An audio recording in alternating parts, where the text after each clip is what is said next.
This is your host, Bruce Hutchin, welcoming you to another informative episode of Whitetail Rendezvous. This is Whitetail Rendezvous Podcast, episode number 335.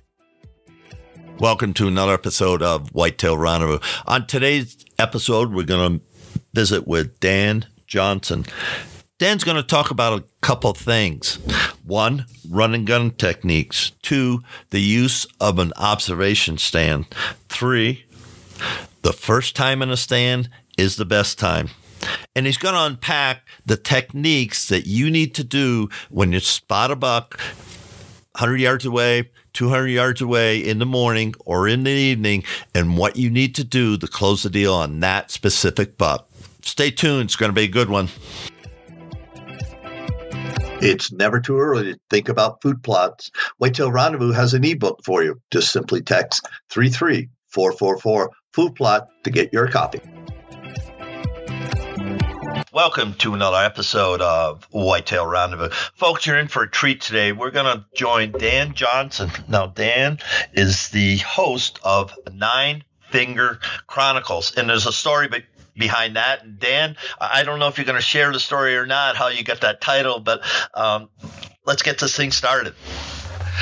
How you doing? First of all, thanks for having me on the show, man. I really appreciate it.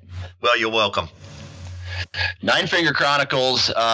Well, that's my podcast that I do. It's about deer hunting. I'm a huge bow hunter, and the premise of the Nine Finger Chronicles podcast revolves around bow hunting gear and equipment, stories from average Joes, BS sessions, and some gear reviews and information on gear.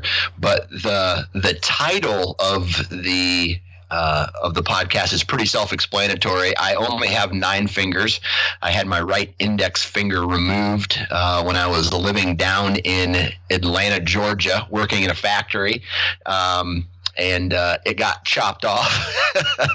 And so that's the short story of why I call everything the Nine Finger Chronicles. Well, that's a great story, and that's in the past, and so that's you. I mean, that's right. Nine Fingers Chronicle, you own it. You live it. And you mentioned something in the warm up. It said you're a gear junkie or gear tech, and I just said gearhead because a lot of guys that I know, my son-in-law races, and he is a gearhead. I mean, there's nothing he can't do in a race car. There's absolutely nothing, but he learned that a long, throughout his whole life. And so let's unpack that a little bit. Let's talk about what you see and hear in the industry today, from ATA and all your reading that you do, that my listeners should really be attuned to. Well, I tell you, for me, the interest on gear comes because I am not savvy. So like if you said, hey, Dan, go set up your own bow, I probably would not have a clue on how to do that, right? I still take it to a bow shop to get it done, but I want to learn as much about the products as humanly possible. And that's where my interest comes in. And that's why I share a lot of that information on my podcast, because when it comes to information about specific products, I feel that in the hunting industry, a lot of it is coming from a marketing company who's getting paid, or some kind of quote unquote celebrity or entertainer who is getting paid to rep that product. And I like to get guys on the show who are passionate about gear. They use it and abuse it every year, and the average Joes are the guys who are coming on and doing the product reviews, and then I speak directly to the actual companies. So, for example, the first product that comes to mind is Lone Wolf tree stands, right? In my opinion, one of the best tree stands on the market for the way I hunt, which is a kind of a run and gun style. And so I get the owner of the company, and you get that information straight from the horse's mouth, so to speak. That's great. And run and gun, I'm just smiling. Todd Hurt from Wicked Tree Gear. He was the first guest I had on the show that talked about his run and gun style. Let's talk about that right now, because I know a lot of guys are shying away from the same tree stand, the same sets, and the same wind direction, but now they're tweaking it up. So let's talk about tweaking up your sets. Yeah, it's from the way I have taught myself to hunt, and learning from some other hunters out there who have been successful. I've learned that you have to be mobile, and what I mean by that is you sit in the same stand over and over and over again. I know this isn't possible for everybody, because there are people out there who hunt on very small parcels of land, let's say 10 acres, and there's not a lot of options. But for me, I'm blessed to have quite a few options, nothing that I own or lease, but all knock on door permission. And I want to be where the deer are at. And the way to get close to them is by being mobile and, tearing down and setting up and having this chess match with these animals to basically give yourself better opportunities at a shot. So I'm thinking of a ridge. I'm sitting on my ridge, and there's crops on both sides. I mean, it's just a funnel. And so that one mature buck, that he never comes near me because he knows I'm there. He's 4.5 years old. He knows I'm there. He might be 5.5, but let's stick with 4.5. He knows I'm there. And so you're sitting there, we're doing some filming, and you say, Bruce, we got to move. Take me from right there, right now. It's a morning sit. We see him just drifting, ghosting away about 150, 200 yards, and he knows we're there, and we know he's there. So what do we do? Right. I guess a lot of it has to do with the time of year, right? Obviously, if it's in the rut, we might try to call at him. And if that doesn't work, okay, so this buck came through, or if it's maybe early season, and he's going from bed, or he's going from a food source, if we're talking about a morning hunt, from a food source back to his bedding area, and we see him come up this ridge one way or the other. So my very first instinct would be to get closer to where he was just at and try to find that trail. So I tear down, we walk over there, we set up, maybe cut a few shooting lanes if there's, if it's needed, get myself in a position where the tree is in front of me or between me and where I think the deer is going to come by, so I can get away with maybe a little bit more movement, and then probably back out, because more than likely, this is based off my experience, he's not going to take that same route back to that food source the next day. Now, a lot of it depends on wind direction and how the terrain lays and all this stuff. But from a very high level approach, I'm going to move within a shooting distance of where I saw him, and hopefully catch him the next morning, come back from that food source to that bedding area. What about the evening sit? So it's a morning. I get it. We're going to, as you say, run and gun, get set up, maybe some shooter lanes, maybe not, and then get the heck out of there. And we're not even going to touch that till the next morning. How about long distance scouting to see if we can see that ridge? Let's say we set up in another ridge half a mile away, even a mile away, and we see across the one side of it. I'm going to keep the wind in my face, so the field I'm thinking about in the ridge is downwind, and so we're facing west into the setting sun. So we set up that we do. So now what are we looking for? Well, I think what you're trying to describe is an observation stand. And basically, I do this a lot on field edges where I will set up a stand knowing that there's a good chance I'm not going to have an encounter with my target buck. And I'm just waiting for him to pop out in an area, maybe on a field edge, or if I'm back in the timber a little bit, finding out what draw he's using to get into a food source, or finding a staging area that this buck is using before he heads to a food source, or even downwind of a bedding area. If he's going to be cruising, looking for maybe a little sign, maybe some scrapes, maybe some rubs that indicates that a buck is in that area. I rely a lot on trail camera information to make my hunting decisions, but I always start with an approach of, I'm back and observe. I'm observing. I get the information or the intel that I need, and then I go in aggressively after this deer to hopefully have an encounter with him that night. There's the old saying, first time in, best time in. And that's kind of how I play it. Okay, I'm going back to the scenario. So in the morning, we saw him ghosting through 100, 200 yards away. We went and set up. And so we back out. We're in the observation stand, however that's set up. And we see him coming back from the bedding area, either to water or to food, and he's hanging up in the staging area or transition zone, as you spoke to.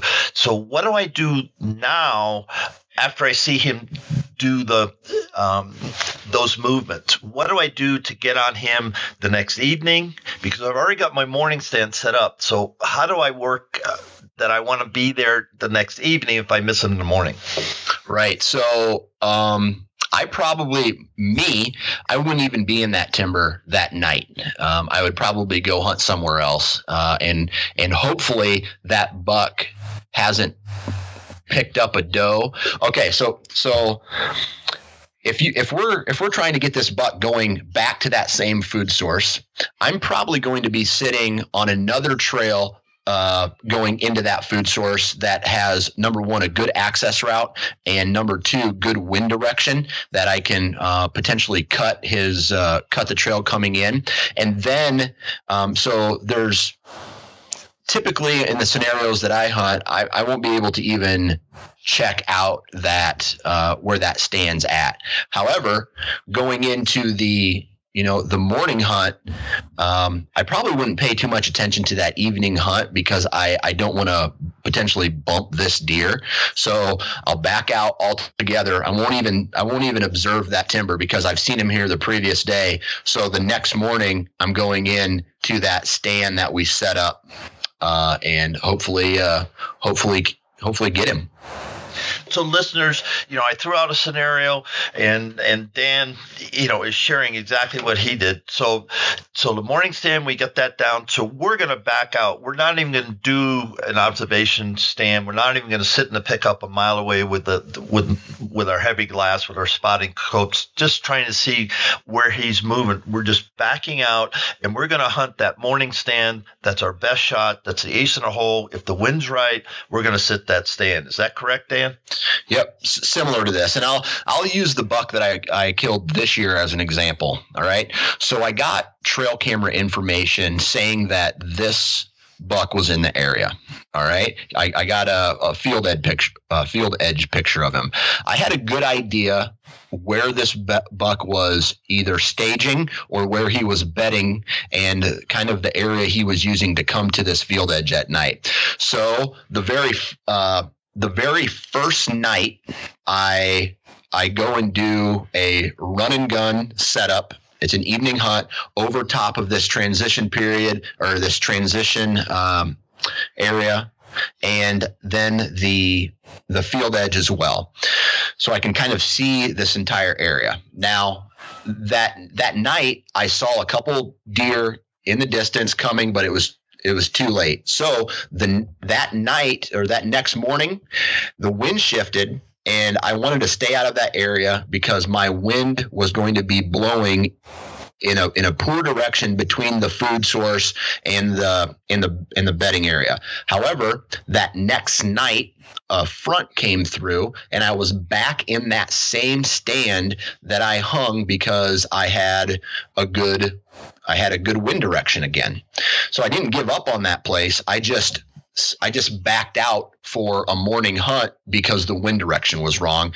And then because I didn't know where this buck was going to be on that particular wind direction, because I didn't have enough intel, and I didn't want to hang a stand in the dark and potentially bump this buck. So I went and hunted somewhere else that morning. And then the next night I came back to the same stand, and that was the night I ended up harvesting that buck. Listeners, I hope you're taking notes about how strategic Dan is thinking.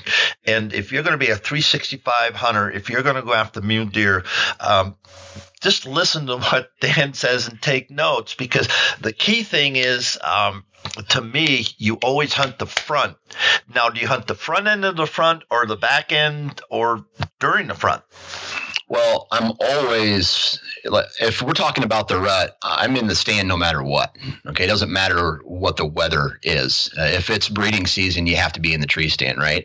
And probably like a lot of your listeners, I have a full-time job. So I'm not able to, if a cold front comes through the third week in October on a Wednesday, well, I'm not hunting it because I'm at work and I have to save my vacation for the rut, right? So, yeah, weather plays an important role in getting deer off their feet, maybe some deer movement. But when it comes to the rut, I'm in the tree stand anyway. And so a lot of my decision making is based off of trail camera information and or wind direction. Thanks for that. And, I think in Bill Winke, all throughout the fall, I just stay, connected to those guys, and he has so much data on hunting the front, even though you don't have, you're saving the vacation for. I started around the 26th of October and end up, at the end of November, really. And, anytime a front comes through, you have to figure out the wind direction and then get out there. That's my thought.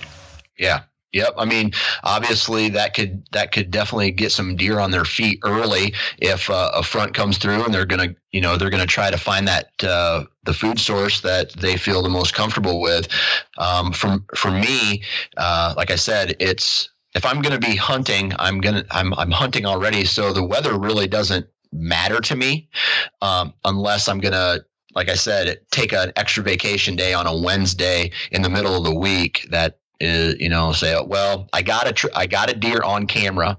He's coming to this particular scrape or this pinch point or this fence crossing after dark. However, there's a front coming through. Maybe this buck is going to come just an hour earlier because because of this temperature drop. And, I may make moves like that, but when I'm on my 2-week vacation for the rut, I don't really care about weather patterns too much. If let's say a cold front comes through the first week in November, I have my vacation. I might get into the tree stand just a little bit earlier that day, but not necessarily going to make huge decisions based off of what the temperature is, because I will already have some kind of game plan in action or have a buck patterned at that point to hopefully make that next move on that deer. I've been asked in the past, Bruce, how much temperature change do I need to get the deer moving? Your answer to that? My answer to that would, again, and I hate to throw all these curveballs, but it depends on what time of year, right? So for me, if it's the first 2 weeks in November, maybe the third week in November where I hunt in Iowa, the deer are going to be on their feet cruising. They're going to be in some form of that rut, whether it's pre-rut, whether they're locked down with a doe, or whether they've just broken away from a doe and they're cruising looking for their next doe to breed. When it comes to weather, the deer in the rut, the deer are already going to be doing what deer do in the rut. Now, as far as a big temperature drop in the early season, let's say the first week of October or the second week of October. For me here in Iowa, the opener for archery is October 1st every year. So if I can get a deer patterned, maybe coming to a bean field or some like a pinch point that's leading to an acorn ridge or some clover, then I might try to pop in there, do a run and gun if I know there's going to be a cold front coming through on a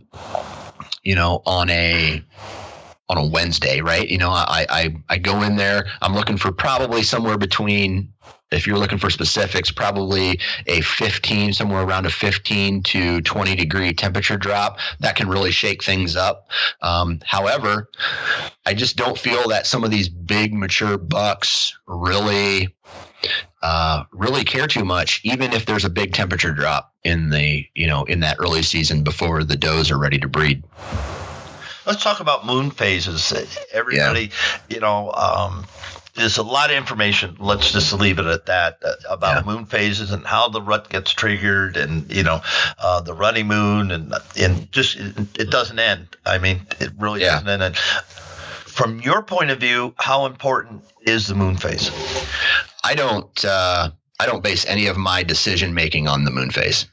Not one bit of it, because I'm limited to the amount of time that I can spend in the timber. One being, I'm a family man. Two being I have a full-time job, and three, again, if I'm on my 2-week vacation, I'm hunting anyway. So the moon phase doesn't matter to me. Now, statistically, there's been studies that show that from a deer movement standpoint, the moon phase really doesn't increase or decrease deer movement per se. Now that's observed. That could be different based off of observed deer movement from what hunters see, but I do think that there, in some way, shape, or form, the moon has something to do with deer movement. But for me, I really don't. I don't follow the moon phase at all. One more question about scientific information, if you will. Barometer changes. Yeah. There's a lot of information out there about barometer changes, and a lot of it correlates to the a weather pattern as well. So you're hearing you got a big cold front coming through, right? The next day is typically going to be a high pressure day, and that barometer is going to be somewhere in the 30s, high 20s to low 30s. And I've heard guys say, as long as the barometer is moving up or down, that is a good. That's a good time to be out in the woods. Again, I don't base any of my decisions based off of the barometer. Scientifically, could it have something to do with it? Possibly. But again, for me, everything revolves around whether or not I have a deer patterned on trail camera, whether I have him on trail camera or I've seen him from the tree stand, and I make my moves based more off of that information than extrinsic data like moon phase and barometric pressure. I'm sitting here and I'm actually smiling because to you, you've got 2 weeks vacation and you can steal an afternoon or a morning, here and there. But when you literally lock down on your pick, you're gonna pick those 10 days of work days. So you get a total of 14 days that you can hunt if you hunt every single day. How do you decide, okay, here's my block of window. This is when I'm going to start my hunt, and this is where my hunt ends. How do you decide on that? Yeah, a lot of it has to do with, historical data that I have gathered myself through just sitting in a tree stand, right? So a lot of it is going to be that November 1st or 3rd or 4th, somewhere in that area will be the start date. And then I'll go all the way up until the 15th to 15th, 17th, just depending on when the calendar lies. I like to start my vacation on a Friday. That way I get 3 weekends to work with. And based off of, again, scientific data, I think they say somewhere around the 14th, and don't quote me on this because I'm not 100% sure. I haven't looked at that data in a long time, but I think somewhere around the 14th is peak breeding. So before or after that bell curve is a good time to be in the tree stand during the rut, because you're going to see, a lot of deer cruising for that available doe to breed. Hey, how do people get in touch with you, Dan? Yeah, I think the best way would be my Facebook page, the Nine Finger Chronicles Facebook page. Send me a message, like the page, send me a message if you have any questions, or that's probably the best way, is the Facebook page.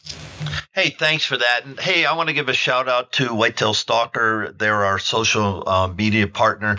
So, check them out on Facebook. And also, folks, these shows are recorded with real people in real places. Yes, Dan has his podcast. I mean, he's all teched out. He's got a great setup. And so the sound quality for this episode is going to be as good as I can make it, as good as we can make it.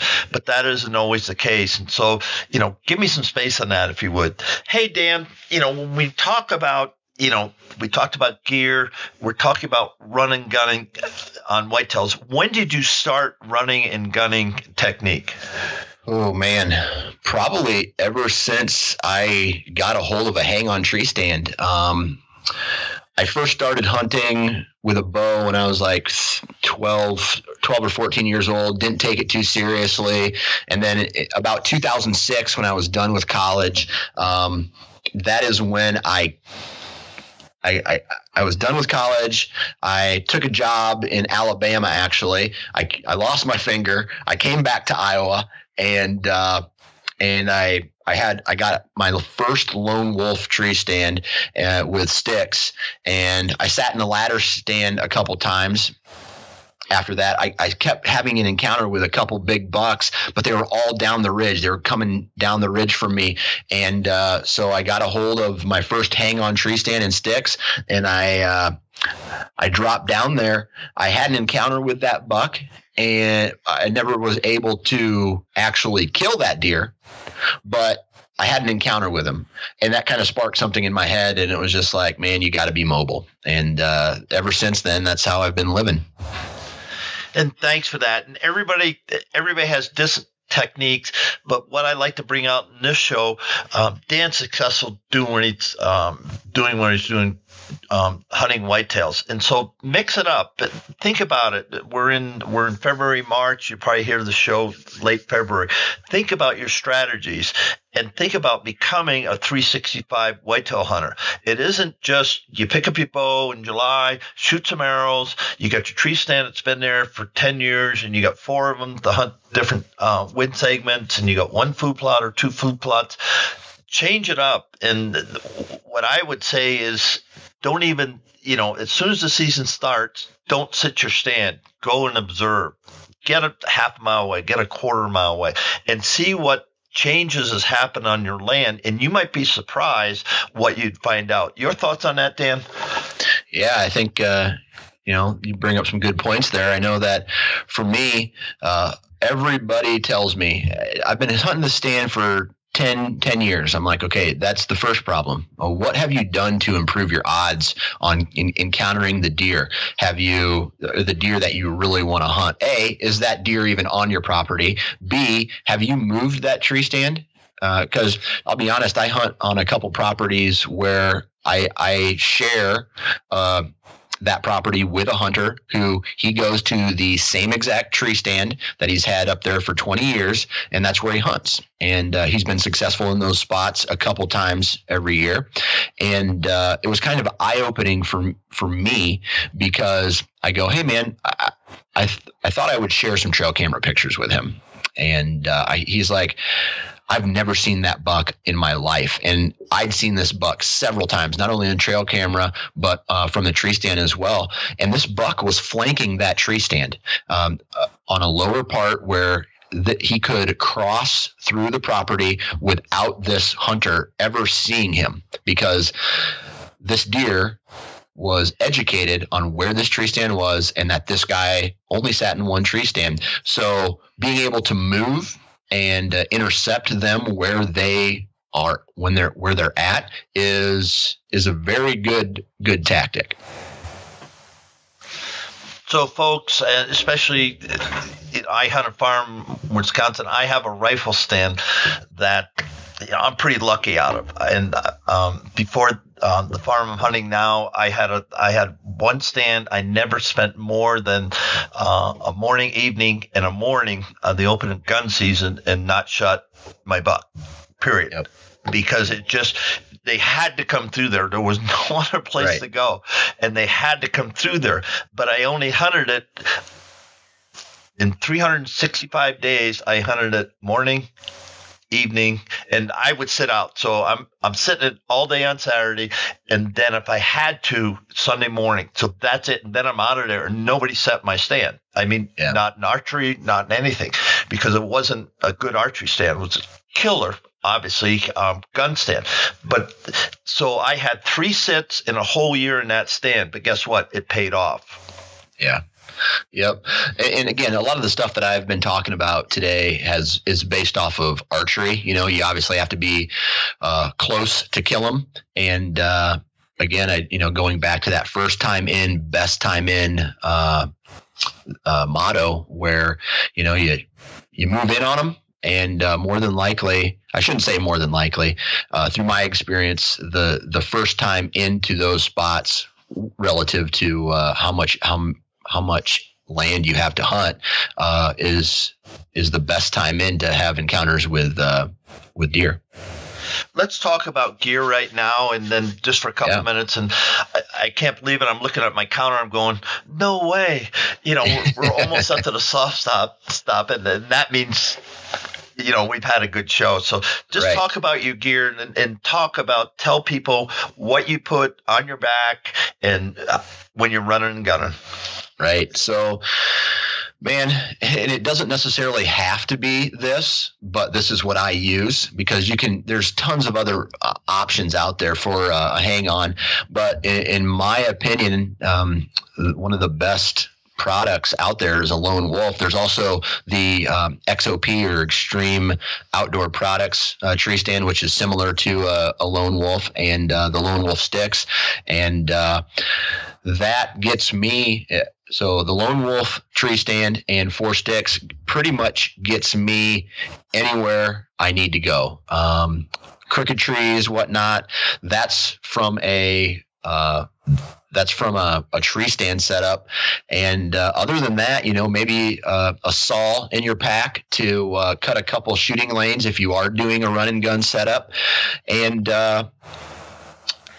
trail cameras. I mean, that's what I live and die by. And that information that those trail cameras tell me, I'm currently using Exodus trail cameras, and that information that these trail cameras give me is what helps me make my decisions on where I hunt. So trail cameras and a mobile tree stand setup are the 2 most important things for the way I hunt. Dan, thanks for that. And, hopefully we can get a follow-up before season and, the June time frame, because I want to dive into how you use your trail cameras for run and gun, but we don't have the time for that today. So why don't you take a minute and give some shout outs? We just get some gear shout outs. So anybody else, any other gear or people, that's you get the mic.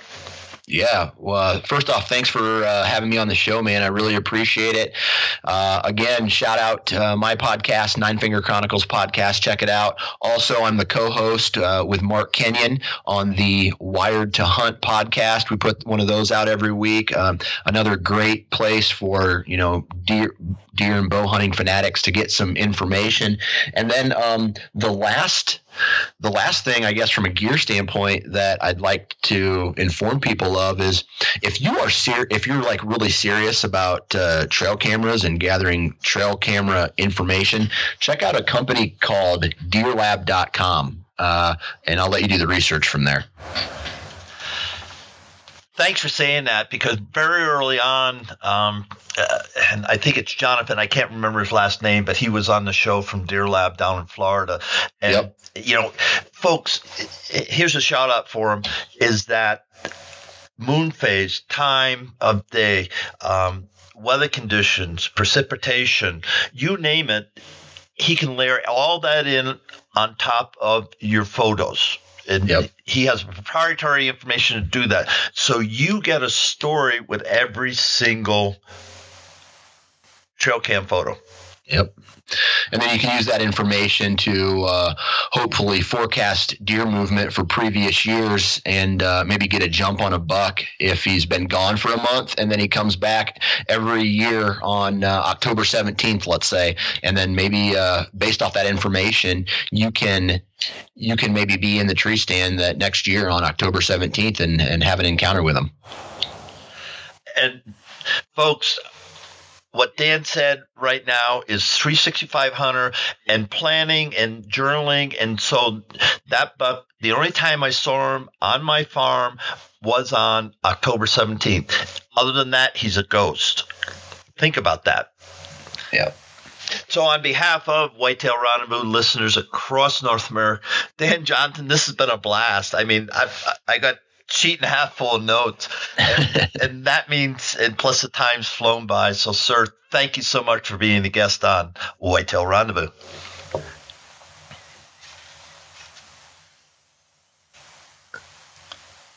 Break. Yeah. Okay. Okay. Yeah. Just. I didn't know if you wanted me to say anything or not. Yeah, you're cool. Yeah. Let's redo that. So, folks, that's a wrap. Let's take a nap. For Whitetail Rendezvous for this episode with Dan Johnson. Dan, thank you so much on behalf of everybody across North America that listens to Whitetail Rendezvous. Thank you for being a guest on the show. Yeah, no worries, man. I appreciate the time and having me on the show. I always love to talk hunting, and good luck to you this upcoming season, and good luck to all your listeners as well. On the next show, we're going to visit with Alex Comstock. Alex is from the Dakotas, and he's already started in the outdoor industry. How? He's writing articles. He's writing a blog. He's getting involved by submitting his articles to numerous outdoor publications. He's going to talk about career in the outdoors. He's going to talk about shed hunting, and he's going to talk about why he's passionate about bow hunting, plus a number of other things. Stay tuned. It's going to be fun. Thanks for joining us. Be sure to tune in tomorrow for another episode of Whitetail Rendezvous, where you can listen and learn from the experts so you can be more successful on your next hunt. Until next time, listen, learn, and succeed.